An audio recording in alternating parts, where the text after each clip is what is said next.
وَلْتَكُن مِّنكُمْ أُمَّةٌ يَدْعُونَ إِلَى الْخَيْرِ وَيَأْمُرُونَ. مالدار بھی ہے، حسن و جمال بھی ہے، حسب و نسب بھی ہے، تو وہ سونے پہ سہاگا.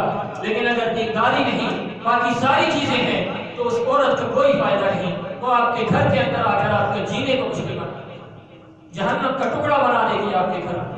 اور اللہ کے حبیب صلی اللہ علیہ وسلم کا فرمان، ابھی نوجوان اس امت کی بیٹی کے نام فرمایا نبی احمد صلی اللہ علیہ وسلم نے، اس بچی کو، اس عورت کو، اذا خطب الیکم، جب تمہاری طرف کوئی مرد، کوئی نوجوان نکاح کا پیغام بھیجتا ہے، من ترضون دینہ وخلقہ، جس کے دین کو تم پسند کرتی، جو دیندار ہے، جو اخلاق والا ہے، اس میں اخلاق کے ساتھ پیش آنے والا ہے، تو پھر کیا ہے؟ فَزَوِّجُوهُ، اپنے ولیوں کو کہو وہ تمہاری ان سے شادی کریں.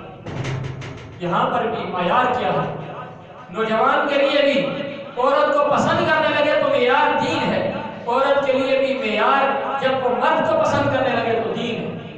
فَزَوِّجُوهُ، تو اس سے شادی کروا دو اپنے اولیاء کے.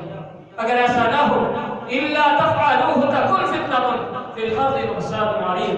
اگر ایسا نہیں کرو گے تو دنیا کے اندر بڑا فساد جنم لے گا، انتہائی فساد ہوگا. اور حقیقت میں آج یہ امت اسی فساد کی دلدل میں پھنس چکی ہے. آج دینداری کو ترجیح نہیں دی جاتی، آج صرف اور صرف دنیا داری کو ترجیح دی جاتی ہے، جس وجہ سے آج اس امت کی اکثر بیٹیاں طلاق یافتہ ہیں. وجہ صرف یہ ہے کہ ہم لوگ دینداری کو ترجیح نہیں دیتے، نہ وہ ماں بہن بیٹی ترجیح دیتی ہے، اور نہ یہاں پر یہ نوجوان ترجیح دیتے ہیں.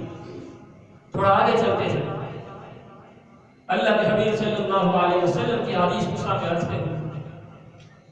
اللہ کے حبیب صلی اللہ علیہ وسلم نے اپنے صحابی جو نکاح کے خواہش مند تھے فرمایا، کیا جس عورت سے تم نکاح کرنا چاہتے ہو تم نے اس کو دیکھا ہے؟ کہا نہیں. اللہ کے حبیب صلی اللہ علیہ وسلم میں نے اس چیز کو نہیں دیکھا. فرمایا جس سے تم نکاح کرنا چاہتے ہو ایک نظر اسے دیکھ لو. آج ہمارے ہاں کیا ہے؟ جو دیہی علاقے ہیں، جو دیہات ہیں اور جو شہر ہیں، دونوں کے اندر افراد اور تفریق کا شکار ہے. کسی طرف تو ایک نظر دیکھنے پر بھی سخت پابندی، اور کہیں وہ نکاح سے پہلے ہی معاملات انتہائی گمبھیر صورتحال کو. اللہ کے حبیب صلی اللہ علیہ وسلم کو کی حدیث کو اپنے سامنے رکھتے ہوئے ایسی عورت سے شادی کریں جس کے اوصاف نبی صلی اللہ علیہ وسلم نے بیان کہ جب آپ دیکھیں إِلَى الْخَيْرِ وَيَأْمُرُونَ بِالْمَعْرُوفِ